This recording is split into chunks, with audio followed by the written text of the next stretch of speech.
Après 6 ans d'expérience, plus de 13 millions d'euros investis et plus de 1000 biens analysés, j'ai une certitude, l'immobilier récompense ceux qui passent à l'action. Bienvenue dans la Fabrique des investisseurs, le podcast de ceux qui décident pendant que les autres hésitent. Hello les amis et bienvenue dans ce nouvel épisode de la Fabrique des investisseurs, c'est Jérôme, je suis ravi de vous retrouver aujourd'hui pour un nouvel épisode. Aujourd'hui les amis, on va voir un sujet qui m'a été inspiré de diverses réflexions et conversations récemment. Aujourd'hui, on va parler du plaisir différé versus plaisir instantané. Quel est le vrai secret de la réussite dans l'investissement immobilier ? J'espère que c'est un sujet qui va vous plaire. En tout cas, c'est un sujet, moi, qui me semble important de traiter. Et voilà, j'avais envie de changer un petit peu de format, d'angle sur cet épisode de la semaine. Donc voilà, je vous souhaite déjà une belle écoute. Plaisir différé versus plaisir instantané. Quel est le vrai secret de la réussite en investissement ? C'est parti. Ah oui, aussi, et vu que je suis une buse à chaque fois et que j'oublie et que je me dis putain Jérôme t'es vraiment trop con, n'hésitez pas encore une fois à liker le podcast, à le partager potentiellement à des amis qui s'intéressent à l'investissement immobilier. Moi c'est ce qui me permet de me référencer au maximum. J'ai eu des notes dernièrement trop cool sur Apple Podcast et Spotify. Donc merci à toutes celles et ceux qui m'ont laissé une petite note. Vraiment c'est hyper important pour moi. C'est ça. Enfin le podcast vous vous en rendez pas compte, même si aujourd'hui c'est une passion et je pourrais pas m'en passer. C'est quand même encore une fois une activité qui demande du temps, qui demande de l'organisation. Bref. Donc voilà les amis, si vous avez 2 petites minutes à prendre, je vous en serai fort reconnaissant. Allez maintenant on passe au sujet du jour. Donc ouais, comme je vous l'ai dit, sujet qui m'a été inspiré dernièrement de par des réflexions, de par des conversations, de par un constat en fait aussi tout simplement de ma vie actuelle, où on a tendance à... Enfin, on a tendance. Moi non, en l'occurrence, c'est une de mes forces, à se comparer. Voilà, la comparaison de se dire, putain, j'ai 36 ans, ma femme en a 31... et en fait on se rend compte qu'autour de nous alors nous on vit chichement, c'est pas le mot, on se prive pas, on vit normalement si tu veux, mais on ne fait pas d'excès, y a pas d'excès, y a pas de sortie intempestive. De toute façon avec les enfants aujourd'hui c'est un peu plus compliqué, mais on se dit pas vas-y on va une fois par mois, on met la nounou, on va au resto machin, c'est pas du tout notre façon de voir les choses. Enfin moi ça me donne même pas envie finalement, j'en ressens pas le besoin. Aujourd'hui mes besoins ils sont assez simples, hein. Assouvir les besoins essentiels de ma famille. On a un toit, on a à manger, on fait des activités le week-end, on part de temps en temps au week-end, ok c'est cool. On se prive pas, on se prive pas sur les vacances. On n'est pas dans l'excès mais on part en vacances. Donc moi en fait mes besoins ils sont comblés. Mais néanmoins, on se rend compte que y a des gens dans notre entourage qui vivent plus aisément, on va dire. Et c'est vrai que ça peut, je dis pas que c'est mon cas, je dis pas que c'est le cas de ma famille, mais d'une manière générale, ça peut impacter à se dire putain, je suis en train de me priver pour investir, pour essayer de monter un patrimoine, pour penser à plus tard, et en fait à l'instant T j'en profite pas quoi. C'est vraiment quelque chose que j'ai ressenti dernièrement dans diverses conversations, et je voulais justement voir un petit peu avec vous ce sujet-là. Je sais pas si vous êtes dans ce cas-là, je sais pas si vous ressentez ça, mais si vous êtes dans ce cas-là, en fait je pense que ce podcast, j'espère en tout cas, c'est tout le but, va vous faire du bien, parce que on est là nous en tant qu'investisseurs. Un investisseur, c'est une pensée long terme, c'est une pensée, on parie sur nous, on parie sur l'avenir, et on met en place des actions. Et toutes ces actions demandent forcément des efforts, des sacrifices. Et on va voir un petit peu quel est l'impact dans l'une ou l'autre, dans l'un ou l'autre des cas. Pourquoi je parle de tout ça ? Parce qu'on vit finalement dans un monde, dans une société, je vais pas vous refaire le topo, hein, où finalement tout est accessible immédiatement. Les livraisons, Amazon, aujourd'hui tu appuies sur ton téléphone, tu cliques sur un bouton, le lendemain c'est livré chez toi.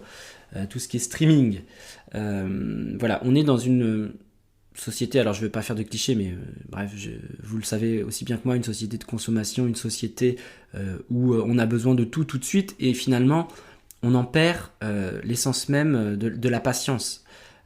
Et aujourd'hui, en tant qu'investisseur, on se doit d'être patient. Moi j'ai un dicton familial, mes parents m'ont toujours dit Jérôme, chaque chose en son temps. Et c'est en fait, c'était quelque chose quand j'étais très jeune que je percutais pas forcément parce qu'en fait on a envie que ça avance, quoi, on a envie d'avoir les choses maintenant, etc. Et mais mine de rien, c'est quelque chose qui m'a beaucoup aidé, notamment quand j'ai démarré autour de la trentaine là, cette phase d'investissement où je me suis dit oui, en fait ils ont raison, on ne peut pas tout avoir tout de suite, ce serait même pas drôle en fait. Il y a quand même un challenge de se dire il y a du travail d'effectuer et derrière il y a une récompense, et cette récompense elle est 10 000 fois supérieure à ce que je pouvais même attendre. Donc voilà. Donc le problème un petit peu de cette culture du tout de suite, c'est que ça va du coup à l'encontre, forcément vous l'avez compris, de la réussite en investissement. Et justement dans cet épisode, j'espère vous montrer pourquoi et comment adopter une vision long terme justement pour bâtir un petit peu son patrimoine. Alors, on va démarrer par essayer de comprendre le plaisir instantané et justement ses pièges vis-à-vis de l'investissement. Donc, c'est quoi déjà le plaisir instantané ? C'est l'envie d'obtenir des résultats immédiats sans attendre, ni fournir forcément les efforts nécessaires. Donc, typiquement, ça va pousser à des dépenses inutiles. Dernier modèle de téléphone, des gadgets, dernier modèle de bagnole en leasing, des vacances plus luxueuses qu'on pourrait se permettre. Et en fait, tout ça, vous allez le faire potentiellement au lieu d'investir. Alors encore une fois, l'investissement, ça demande une confiance sur le long terme. C'est vrai que on a ce biais cognitif de voir les choses de manière assez linéaire. Et on se rend pas compte un petit peu de la puissance des intérêts composés, de l'effet cumulé. J'ai lu pas mal de bouquins là-dessus. L'effet cumulé, je crois que c'est de Darren. Alors j'ai pas l'auteur et je vais rechercher en live sur Google. Effet cumulé, livre, c'est pas un Darren quelque chose. Exactement, Darren Hardy. C'est un bouquin moi que j'ai lu il y a quelques années de ça maintenant. Et c'est pareil, ça permet de comprendre un petit peu l'importance de petites actions au quotidien qui vont avoir un impact incroyable sur du long terme. Et donc ça, c'est quelque chose qu'il faut vraiment comprendre quand on est investisseur immobilier. Donc les erreurs courantes des investisseurs à cause du plaisir instantané, ça va être chercher un retour rapide et tomber dans des arnaques par exemple. Donc promesse de rendement énorme en peu de temps. Moi je me suis fait clairement baiser par le passé il y a 2-3 ans maintenant. Alors, je vais vous raconter un petit peu d'ailleurs cette petite anecdote. J'étais parti en vacances, en week-end, on va dire, à Perpignan, voir une copine de ma femme. On avait pris l'avion avec mon petit gars Paul à l'époque. On n'était que 3. Et lors de cette soirée-là, je rencontre un gars, c'était, je sais plus, un ami de la pote chez qui on allait, qui me parle d'un plan, d'un type d'investissement exotique. C'était à base de plantation de cannabis thérapeutique, voilà, destiné à la médecine. Et il me dit, bah ouais, Jérôme, ça fait quelque temps que ça existe, t'as des rendements de dingue, voilà, bon bref, je regarde un peu, je check le site, je check différents éléments, pour moi ça me paraît carré, alors même si les rendements ils étaient annoncés, ils étaient assez incroyables, je me dis, vas-y, pourquoi pas tester. Et j'avais foutu 500 balles à l'époque, oui, 500 balles. Ça s'appelait Juicy Fields, je sais pas si ça parle à certains d'entre vous. Et clairement, je m'étais dit, bon ben voilà, pourquoi pas, je teste. Mais encore une fois, dans cette arnaque, parce qu'il s'avère que c'était un Ponzi, en fait, je n'ai perdu que 500 euros parce que dans tout ça, j'ai eu la conscience d'esprit de me dire, bon, vas-y, je teste, et puis je suis pas à 500 euros près, on va voir ce que ça donne. Donc, je me suis fait clairement baiser. Mais encore une fois, parce que ma vision de l'époque, c'était... Bon, un peu de curiosité quand même, je suis quelqu'un d'assez curieux, j'aime bien tester, mais tu vois, j'aurais jamais mis de l'argent que j'étais pas prêt à perdre. Là, j'étais ok, mais il y avait quand même cette idée d'appât du gain assez rapide, ce qui pousse les gens à tomber dans des arnaques du coup. Une autre erreur courante, ça va être de quoi ? De pas vouloir patienter. Donc, par exemple... Ça fait partie d'une slide de ma conférence, d'ailleurs je vais pas tout spoiler, mais le fait de vouloir aller trop vite, l'impatience, ça peut engendrer du coup des projets qui sont mal calibrés, des projets sur lesquels l'analyse elle est pas assez poussée, et qui peut, ou alors des projets qui sont pas bien dimensionnés par rapport à la capacité de la personne, la capacité de compétence. Et en fait, ça peut pousser à faire des erreurs, et des erreurs qui peuvent coûter très cher, malheureusement. Donc ça, c'est quelque chose également qu'il faut prendre en compte, hein, de se dire, d'être impatient. Voilà, l'impatience, c'est le plaisir instantané, encore une fois, et qui peut être parfois dramatique. Voilà un petit peu tout ça. Le plaisir instantané, vous l'avez compris, hein, d'une manière générale, c'est quelque chose qui va venir rogner votre capacité d'investissement. Voilà, c'est vraiment ça que j'ai envie de vous faire passer comme message. C'est que aujourd'hui, chaque euro, chaque dizaine, centaine d'euros, à mon sens, doit être réfléchi. Après, c'est vraiment ma mentalité, hein. Je suis pas quelqu'un, je dépense très rarement, et quand je dépense, c'est que c'est vraiment réfléchi. Je fais les magasins 2 fois l'année pendant les soldes, et je change 2 jeans et 3 t-shirts. Et à côté de ça, en fait, je ressens pas le besoin. Après, c'est très personnel, mais je ressens pas le besoin d'aller acheter d'autres types de matériel. En vrai, je m'en fous. Moi, je préfère avoir mon compte bourse, voir mon compte bourse ou crypto grossir, plutôt qu'avoir un nouveau polo, la dernière moto ou je ne sais quoi. D'ailleurs, j'ai pas mon permis moto, donc ça serait stupide. Mais faut vraiment adopter cette vision de se dire, voilà, l'argent que j'ai, je le gagne, potentiellement durement en fonction des professions. En tous les cas, j'échange mon temps contre de l'argent, et cet argent-là, il doit être mis à profit pour une juste cause. Encore une fois, c'est ma vision. Et cette juste cause, c'est quoi ? C'est investir sur soi-même, investir tout simplement sur les marchés financiers, en IMO, etc., pour se constituer des apports, pour avoir son épargne de sécurité, pour assurer le banquier, etc., etc. Donc, ne tombez pas, les amis, dans ce piège du plaisir instantané, parce que clairement, ça va rogner votre capacité à investir, et en fait, vous allez céder à des sirènes instantanées qui, malheureusement, sur du long terme, vont faire vraiment, même si à l'instant T, en fait, on s'en rend pas compte, on se dit, vas-y, les couilles, je m'achète ce truc à 300 balles, mais en fait, on se rend compte d'ailleurs que cet effet de nouveauté, il dure 48 heures, et qu'après, ça devient un énième objet banal de plus. Donc voilà, en tout cas, ça me semble important d'en parler. Et à côté de ça, on va avoir le plaisir différé, qui est vraiment la vraie clé du succès de l'investisseur, notamment en immobilier. Donc le plaisir différé, c'est quoi ? C'est accepter de faire des efforts maintenant pour en profiter plus tard. Comprendre que l'immobilier, c'est un marathon et c'est pas un sprint également. C'est vraiment important d'adopter cette vision long terme. Moi, c'est vrai que quand j'accompagne des gens, le premier gros travail va être justement d'affiner sa vision, d'établir son plan d'action, et non pas de raisonner même sur le premier projet, mais c'est d'essayer de raisonner à 5 ans. Même si la vie peut changer, etc., c'est essayer au moins d'avoir une vision d'ensemble. Ce qui va permettre en fait de structurer un petit peu les choses et de comprendre pourquoi on fait les choses. Si demain tu as un objectif de vivre de tes rentes à travers l'immobilier et que tu as besoin de 2000 euros, comment on va chercher ces 2000 euros ? Qu'est-ce qu'on va mettre en place ? Quelles actions ? Quel type de biens ? Quelle stratégie ? Etc. etc. Et donc en fait tout ça, une fois qu'on a cette vision, on va la décomposer donc en sous-objectifs, etc.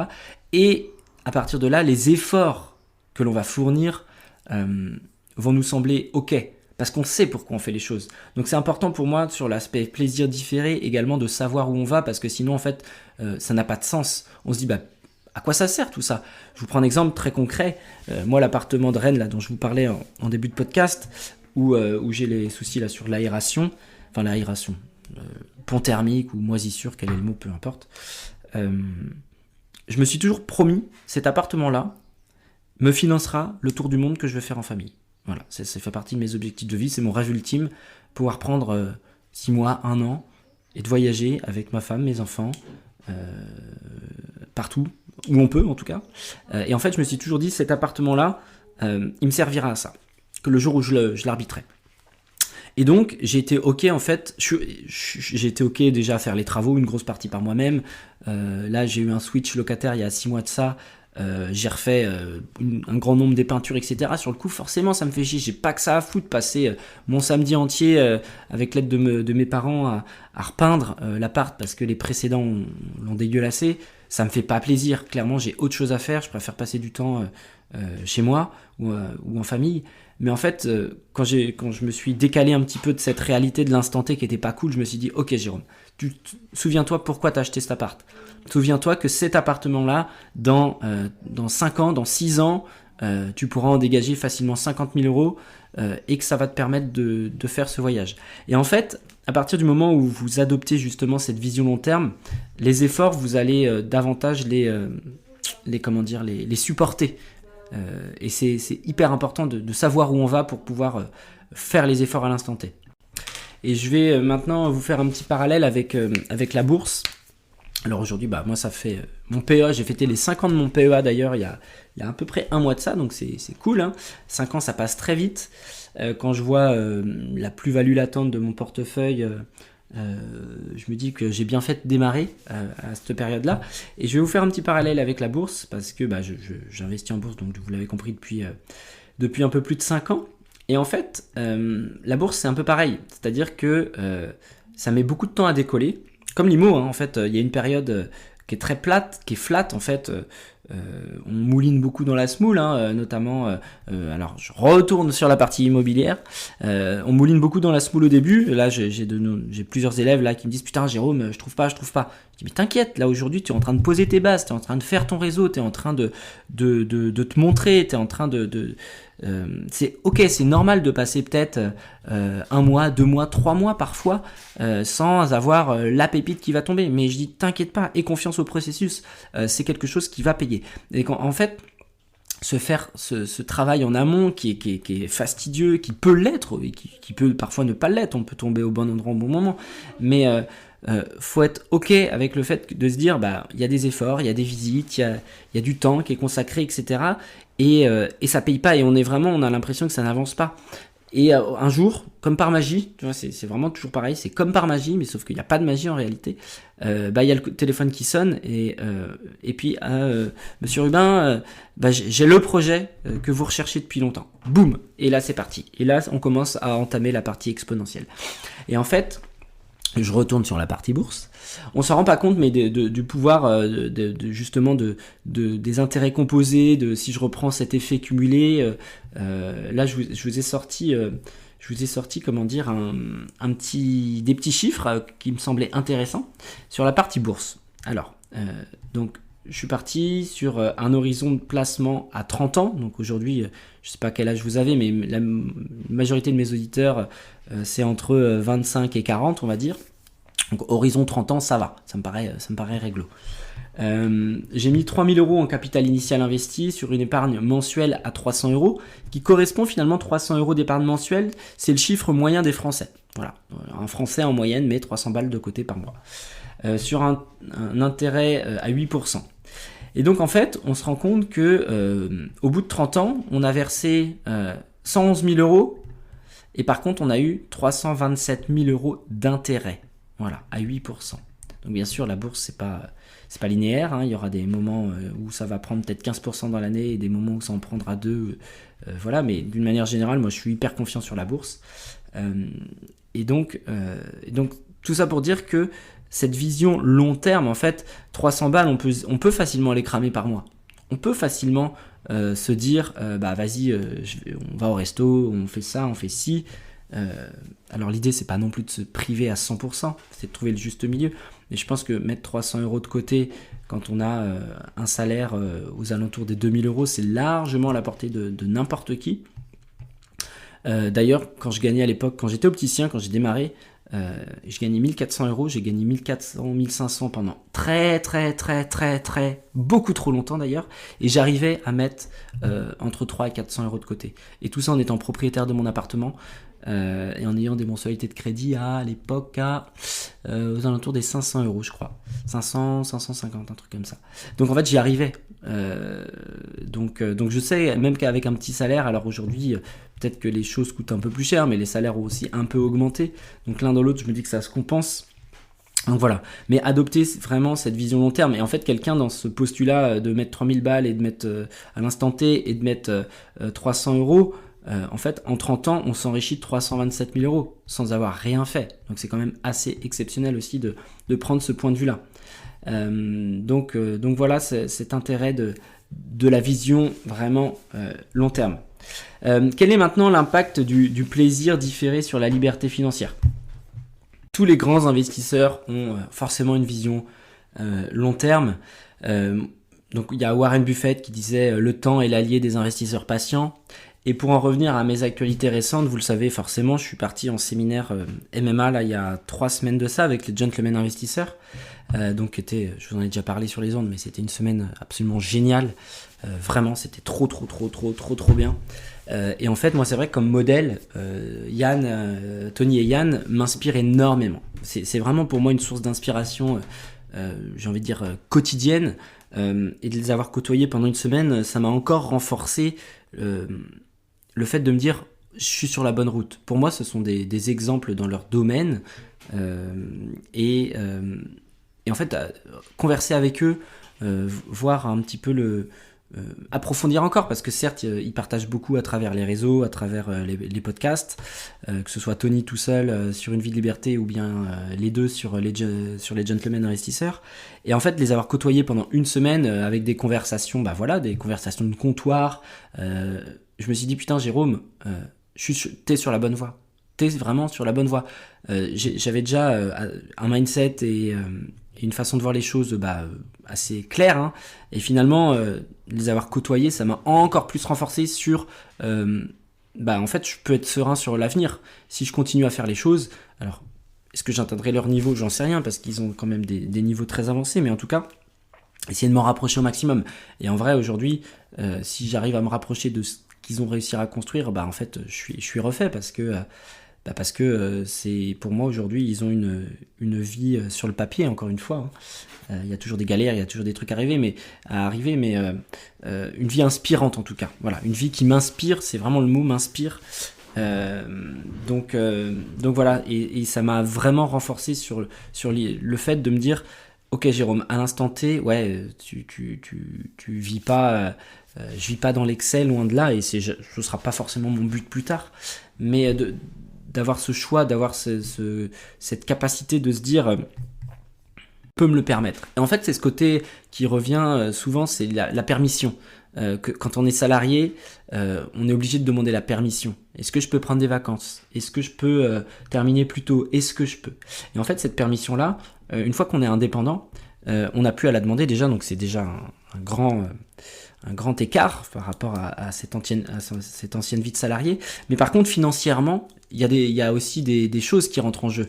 Et l'idée, c'est de plus être restreint financièrement, ne plus jamais être restreint financièrement. Je sais que ça demandera encore du temps, mais voilà, toujours est-il pour vous dire que quand je regarde un petit peu déjà le chemin parcouru et ce qui me reste à faire, mais du moins la tournure que ça prend, je me dis que je suis quand même sur la bonne voie. Si tu écoutes cet épisode jusqu'ici, c'est que tu as compris une chose. L'immobilier peut changer une vie. Mais entre le comprendre et le faire, il y a un cap que beaucoup ne franchissent jamais, et jusqu'à présent, je n'ai pas encore vu ton inscription passer. Lors de mes conférences, je vois toujours 2 profils. Il y a ceux qui attendent encore et toujours le bon moment, et il y a ceux qui acceptent d'apprendre en avançant. L'investissement immobilier n'est pas une question d'intelligence, c'est une question de décision répétée. Et la première est souvent la plus compliquée et la plus inconfortable. Après plus de 6 ans de terrain en tant que professionnel de l'immobilier, 13 millions d'euros investis et plus de 1000 visites de biens effectuées, j'ai condensé mon approche dans une immersion immobilière de 3 jours. Pendant ces 3 jours, l'objectif est simple, te montrer exactement la méthode à appliquer pour générer des revenus complémentaires, anticiper ta retraite et sécuriser l'avenir de tes enfants. Concrètement, à l'issue de l'immersion, tu seras capable de clarifier ta vision et tes objectifs, identifier une stratégie cohérente avec ton profil investisseur, analyser un bien sans te raconter d'histoire, ou encore savoir dire oui à une bonne opération ou non à une mauvaise, et ce sans regret. Et surtout, tu repars avec un plan d'action clair, adapté à ton niveau, que tu sois au début de ton parcours ou bien déjà investisseur. L'objectif n'est pas de te vendre du rêve. L'objectif néanmoins est de te rendre opérationnel afin d'accélérer sur tes projets d'investissement pour atteindre tes objectifs. Toutes les informations relatives à cet événement sont dans la barre de description. Et comme tu le sais, changer de trajectoire commence toujours par une décision. Alors, j'ai une seule question à te poser. Quelle sera ta prochaine décision ? Bon bref, je m'éparpille dans ce podcast. Encore une fois, vous l'avez compris, je l'ai construit, j'ai fait mon plan et puis après c'est beaucoup d'impro. Hein. Je pense que ça se ressent parce que c'est assez décousu, mais j'espère au moins que ça vous plaît. Donc je vous disais, tout ça pour en revenir à cette partie 3, l'impact du plaisir différé sur la liberté financière. Donc en fait, je vous ai pris une comparaison entre deux types d'investisseurs. Une personne A, donc on est investisseur immobilier. Une personne A qui est sur un plaisir instantané, on va dire. Il va acheter son bien par exemple bien trop cher, typiquement l'exemple de la résidence principale, acheter un bien trop cher sans optimisation et potentiellement que ce soit une RP ou du locatif, il va galérer forcément avec sa renta, son prix de revente, etc. Il garde son train de vie élevé, il met pas d'argent de côté spécialement, donc résultat il y a quoi ? Il y a pas ou peu d'effet de levier, il n'y a pas d'accélération sur le patrimoine. Je prends des raccourcis mais c'est pour vraiment vous catégoriser les gens. Et il y a une deuxième personne qui a une vision plus long terme, qui est plus sur du plaisir différé, qui va faire une recherche approfondie, une analyse vraiment qui va prendre le temps de comprendre les choses, de se comprendre elle-même, d'analyser son secteur, ses objectifs, etc., etc. Elle va acheter un bien qui va être rentable, elle va savoir optimiser sa fiscalité et elle va sacrifier à l'instant T quelques plaisirs immédiats pour justement réinvestir et créer cet effet boule de neige. Résultat, au bout de quelques années, quelques peut-être 5... je pense que les différences commencent à se voir vraiment à partir de 5 ans. Moi, c'est ce que je ressens quand je vois un petit peu le capital accumulé et remboursé au bout de 5 ans. Là. Donc, il y a le patrimoine qui se développe et il y a une liberté financière à long terme ou à moyen terme qui va se dessiner. Donc maintenant, comment faire pour adopter un état d'esprit qui va s'orienter vers le plaisir différé ? Vous l'avez compris, c'est pas forcément quelque chose qui est évident, c'est pas quelque chose qui est naturel du moins, mais c'est quelque chose qui peut se travailler et qui peut s'apprendre. Et c'est ça qui est important. Donc, la première des choses, ça va être changer sa vision vis-à-vis de l'argent. Comprendre que chaque euro doit être dépensé, voir que chaque euro qui est dépensé doit être un euro qui pourrait travailler à son service. Il y a un livre qui était exceptionnel, ça a été un des premiers livres d'ailleurs que j'ai lu il y a 5-6 ans de ça, il se lit très très vite, c'est L'homme le plus riche de Babylone. Incroyable ce livre, donc je vous invite vraiment à le prendre. D'ailleurs, il faudrait que je vous fasse un jour un podcast sur les meilleurs livres qui m'ont le plus marqué, mais celui-là sur la partie financière, gestion de l'argent, intelligence autour de l'argent, incroyable, bref. Et donc, il faut également comprendre que la liberté financière ne vient pas du revenu, mais des actifs que l'on possède. Ça, c'est quelque chose d'hyper important. Aujourd'hui, si vous avez des revenus, c'est que vous produisez un travail en face. Mais que du coup, si vous arrêtez de travailler, vous n'avez plus ces revenus, donc en rien du tout, vous êtes libre. Si demain, tu gagnes 4000 balles et que tu en dépenses 4000 ou 4002 tous les mois, pour moi, il y a zéro richesse. Il y a zéro richesse. Par contre, quelqu'un qui va posséder des actifs, à savoir peut-être de l'immobilier, des business qui va réussir à automatiser, des revenus à travers la bourse, à travers la crypto. Là, ce sont des actifs qui rapportent de l'argent sans qu'il y ait, avec un effort moindre, j'ai envie de dire. Donc comment on fait maintenant pour faire ça ? Comment on fait pour développer des actifs ? Eh bien, il faut faire preuve d'une patience, il faut faire preuve de stratégie. Il faut se fixer des objectifs à 5, 10, 15 ans sans forcément rechercher la rentabilité immédiate.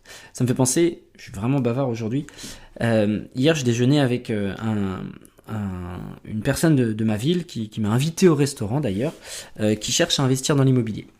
Et on a pas mal causé et aujourd'hui il a entre 45 et 50 ans. Et il me dit, Jérôme, nous on a notre RP, mais par contre on n'a pas d'immobilier à côté, mais j'ai peur de si, un profil assez frileux, assez, moi ce que j'appelle un profil défensif, qui va pas prendre de risques, mais il a envie, mais il a peur, et puis machin. Bon bref, il a besoin de mon aide, donc c'est très cool qu'il me fasse confiance. Et moi en fait, la vision que j'ai essayé de lui apporter, c'était de se dire, ok, à l'instant T, toi, l'idée c'est que ce soit flat, c'est que ton crédit tes loyers couvrent ton crédit, il n'a pas un objectif de cash flow, machin truc, il n'a pas envie de s'emmerder. Je dis mais par contre aujourd'hui, tu investis, si dans 5 ans, dans 10 ans, dans 15 ans, et je lui faisais les calculs en face de lui, ton bien, tu l'arbitres, voilà combien tu vas toucher, voilà combien tu vas avoir capitalisé. Et en fait, il me dit, ah ouais, putain, mais c'est absolument ouf, je me rendais pas compte de tout ça.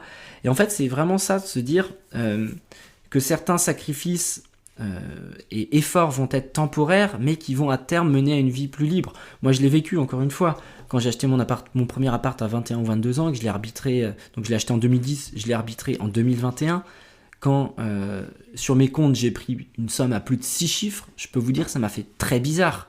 Ça m'a fait hyper bizarre, je gagnais 1400 € à l'époque, 1500. Et en fait, j'étais peut-être passé à 1007, quoique à l'époque. Wow, grosse augmentation. Et en fait, et c'est là où j'ai réalisé toute la puissance vraiment de l'immobilier. Mon acte d'acheter cet appartement à 22 ans, j'avais cette vision ou cette envie de devenir rapidement propriétaire, de capitaliser. Mais en aucun cas, j'allais me rendre compte, je me rendais compte à l'époque que ça gonflerait tant que ça en l'espace de 10 ans. Donc ça c'est vraiment important. Et cet appartement-là, j'en ai passé du temps à faire des travaux dedans. Donc voilà, certains sacrifices temporaires mènent à une vie plus libre par la suite. Et enfin, entourez-vous de personnes avec la même vision. Hyper important de comprendre, d'être en fait de se construire un cercle en fait. C'est toujours important l'entourage.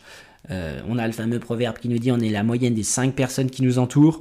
Et ben mine de rien, c'est vrai. Entourez-vous de personnes qui pensent comme vous, ou du moins essayez de les côtoyer, d'être en contact avec eux. Construisez-vous ce cercle. C'est un bouquin pareil de Napoleon Hill que j'avais lu à l'époque, qui parle justement de cet entourage virtuel. Et en fait c'est vrai, en fait quand on est entouré de personnes qui pensent comme nous, qui ont la même vision, c'est beaucoup plus simple. Si à côté de ça vos amis ne pensent qu'à, on va dire, flamber, cramer leur oseille, en fait grand bien leur face. Mais si vous c'est pas votre cas, c'est pas votre vision, mine de rien vous allez déjà peut-être être en conflit de conversation, en conflit, et puis ça va vous attirer peut-être de la frustration, et c'est surtout qu'ils vont peut-être vous faire basculer du côté obscur de la force. Donc voilà, entourez-vous de personnes, trouvez un réseau d'investisseurs sérieux qui comprend l'importance et cette vision, l'importance de l'investissement et cette vision long terme. Donc bref, en conclusion, parce que je me rends compte que là, ça fait déjà près de 40 minutes que je blablate et que j'ai encore plein d'autres choses à faire. Pourquoi le plaisir différé est ton meilleur allié ? Donc investir, il faut comprendre que c'est préparer son futur. Chaque action posée aujourd'hui aura un impact dans 10 ans. C'est vraiment... et vraiment, moi, le Jérôme de 30 ans ou 31 ans, quand j'ai arbitré mon appart, il a vraiment... 32, 33, je sais plus. Il a vraiment remercié le Jérôme de 21 ou 22 ans qui a investi. Vraiment, on s'en rend pas compte parce que 10 ans ça paraît loin, mais 10 ans ça passe très très vite. Et croyez-moi, cet impact-là, voilà, moi je sais très bien que tous les efforts que j'ai fait ces dernières années en IMO, ou à travers l'entrepreneuriat, ce podcast, la chaîne YouTube, Instagram, enfin bref, tous les efforts que je fais à l'instant T, c'est une action de poser pour plus tard. Alors bien sûr, l'idée c'est d'apprécier le parcours, c'est d'apprécier le processus. Sinon c'est trop dur et ça vaut même pas la peine à la limite. Mais je pense qu'en adoptant cette posture et cette vision vraiment long terme, on peut prendre du plaisir en ça. Si en plus c'est couplé avec un domaine qui vous attire, là c'est jackpot quoi. Ne succombez pas aux illusions du court terme. La richesse ne se construit pas en un jour, ça c'est également très important. Ne succombez pas au syndrome de l'objet brillant, voilà. Ça c'est quelque chose que je développe également pas mal en conférence. L'objet brillant, les sirènes du court terme, même si c'est tentant, c'est alléchant, mais en fait c'est pas la vie, c'est pas la vie, ça marche pas comme ça. Donc voilà, donc choisissez une stratégie long terme pour vous créer une vraie liberté financière. Et moi j'ai une dernière question pour vous avant de vous laisser. Êtes-vous prêt à retarder certains plaisirs pour construire votre liberté financière ? Je vous laisse méditer là-dessus les amis. J'ai été très bavard, ce podcast a été entièrement décousu, entremêlé d'anecdotes personnelles, mais voilà, j'espère que ça vous a plu au moins. En tout cas moi c'est toujours un plaisir de brancher le micro. Peut-être que je vais en retrouver certains d'entre vous lundi soir à Laval. Et pour toutes celles et ceux qui souhaitent que je vienne les voir dans la ville, écoutez, vous avez le petit questionnaire juste en dessous pour me dire où est-ce que vous êtes et j'essaierai de voir quelles sont mes possibilités. Je vous souhaite de passer un excellent week-end. Portez-vous bien. À très très vite. Ciao ciao. Pour aller plus loin dans votre expertise IMO, vous pouvez rejoindre ma newsletter dans laquelle je vous partage une actualité décryptée, des conseils et astuces ainsi que plein d'autres exclusivités. En bonus, recevez mon e-book Dénicheur de pépites, un guide de 70 pages pour monter en compétences à vitesse grand V. Le lien de la newsletter est dans la description de l'épisode.